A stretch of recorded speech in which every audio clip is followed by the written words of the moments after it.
Vamos lá, meus amigos. Carro que não tem ré, bate na parede. E esse vídeo é exatamente sobre isso.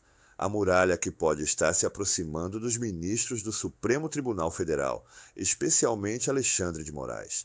Estamos falando da Lei Magnitsky, uma legislação americana poderosa que talvez você ainda não conheça, mas que está no centro de uma discussão que pode mudar muita coisa. Então já prepara a pipoca, porque o vídeo é longo, é denso, mas é imperdível.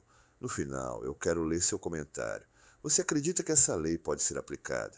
Você acha justo? E tem coragem de compartilhar esse vídeo com alguém que precisa entender isso tudo? Então já deixa o like, comenta e compartilha com quem precisa saber. Agora vamos com atenção, porque isso é mais sério do que parece. Nos bastidores do poder, o ministro Alexandre de Moraes é conhecido por ser um jogador ousado. Ele dobra apostas, desafia adversários e raramente recua.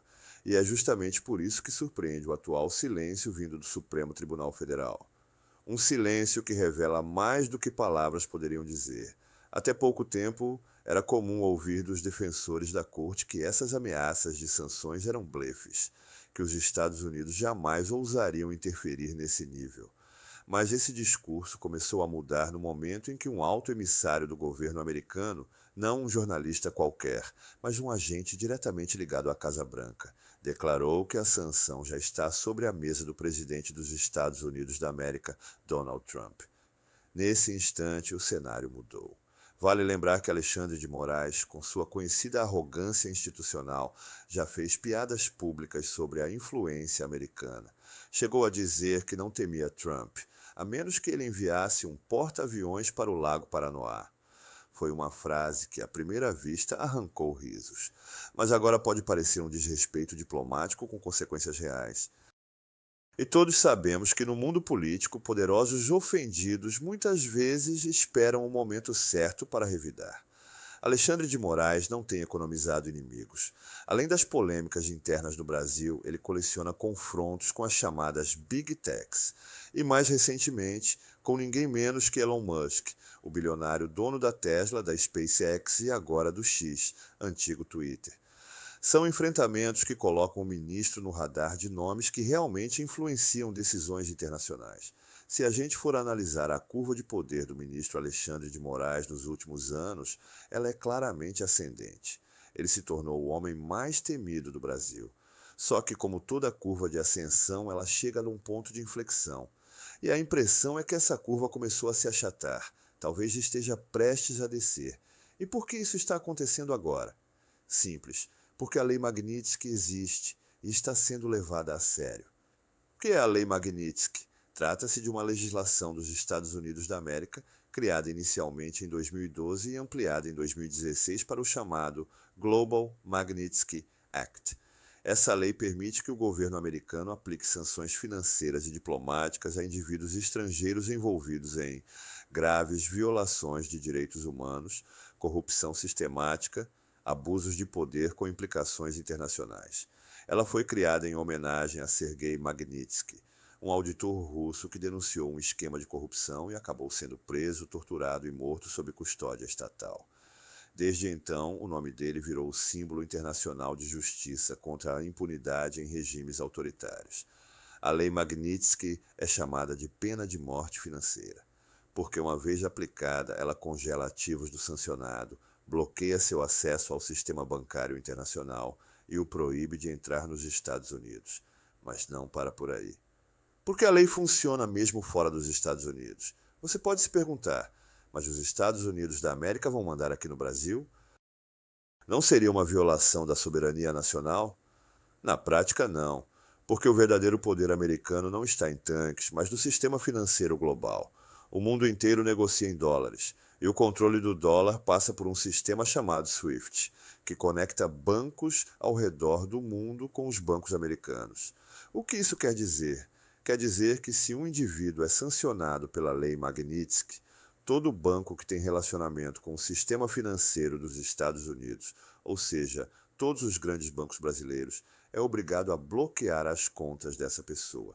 É como se ela deixasse de existir para o mundo financeiro.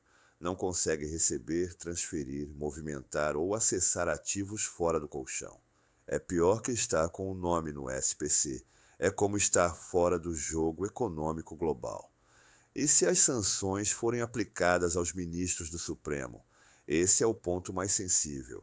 Há rumores de que o ministro Alexandre de Moraes é um dos alvos diretos da investigação internacional. Mas ele pode não ser o único. Outros ministros podem estar no radar. Mais ainda, as sanções podem se estender a familiares, esposas, filhos, irmãos, qualquer pessoa que atue em negócios ou estruturas financeiras ligadas aos ministros pode ser arrastada para a lista negra. E aqui entra um dado importante. Várias esposas de ministros do Supremo são donas ou sócias de grandes escritórios de advocacia, que prestam serviços a empresas com interesse direto em decisões judiciais do STF. Isso por si só já seria um escândalo ético. Mas com sanções internacionais em jogo, a gravidade toma outra proporção. Imagine o impacto de um escritório de advocacia de uma esposa de ministro tendo contas bloqueadas no exterior ou sendo proibido de atuar com empresas americanas. O dano de imagem seria catastrófico. O Supremo e o governo Lula sentem o baque. O governo Lula, que só está de pé graças ao STF, começou a articular uma reação diplomática por meio do Itamaraty. Mas a verdade é que isso terá pouco ou nenhum efeito prático. Não é com nota de repúdio que se enfrenta o Departamento de Estado dos Estados Unidos da América. O Supremo está acostumado a resolver tudo com uma canetada. Mas agora o problema é político, diplomático e global. E caneta de ministro não tem tinta fora do Brasil. O risco é real, inclusive para o Brasil. Se algum banco nacional resolver ignorar as sanções, o próprio país pode ser punido. E aí a conta não fica só para os ministros, fica para nós, o povo brasileiro. Considerações finais. A pergunta que fica é: até onde vamos permitir que 11 ministros blindados e isolados da realidade arrastem o Brasil para uma crise diplomática e econômica internacional? O que está em jogo não é só a biografia de Alexandre de Moraes, nem a vaidade de ministros, é o nosso futuro, nossa liberdade econômica, nossa soberania prática e, sim, nossa dignidade como povo. Por isso, se você assistiu até aqui, comenta aí. Você acredita que a Lei Magnitsky vai ser aplicada no Brasil? Você acha que esses ministros estão mesmo sentindo o baque? Ou tudo isso é mais uma cortina de fumaça? Curte esse vídeo, comenta de verdade e compartilha com quem ainda acha que essa história é só teoria da conspiração.